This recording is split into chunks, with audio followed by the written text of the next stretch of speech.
दिल से बिसार दा, भाई साड़ी बियहुती उतार दा। सुन पियावा के दिल से बिसार दा, भाई साड़ी बियहुती उतार दा। देखी के सिंगारवा हो हियारवा चलता हमरो जियरबू हो। एक चुटकी सिंदूर की कीमत तुम क्या जानो रमेश बाबू। चुटकी भर सिंदूर क्या कीमत तो का जानबाई यारबू हो। चुटकी भर सिंदूर क्या कीमत तो का जानबाई यारबू हो। चुटकी भर सिंदूर क्या कीमत।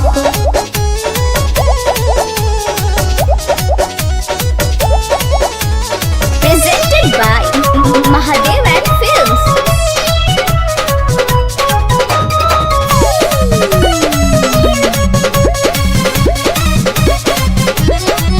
रहने कुंवार तू ही हाथया जमैला, छछनेला काहे पहले ही कभर खैला।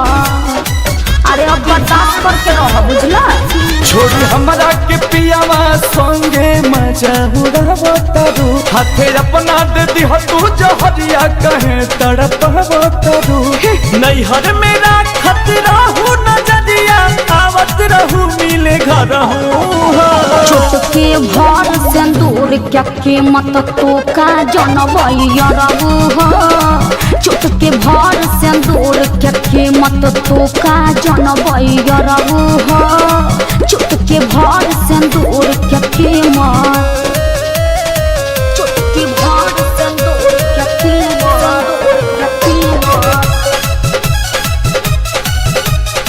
चुटकी भर सिंदूर क्या कीमत।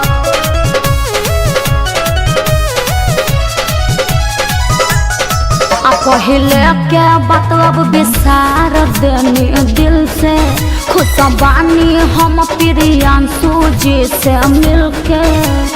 अरे बुझाइल फिर में मत पड़ो। राजा अंकुश के गोरी हो ऐसे कहे तू सतावतारू। निखिल बिकी विशाल के अब कहे जान छछा नहवतारू। जरूरत जिया ना आजे दुनिया ना एको दे तू निहर हूँ।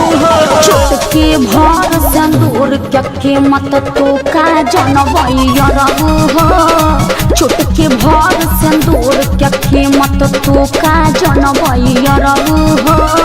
चुटकी भर सिंदूर क्या कीमत। पियावा के दिल से बिसार दा, भाई साड़ी बियहुती उतार दा। देखी के सिंगारवा हो हियारवा चलता हमरो जियरबू हो।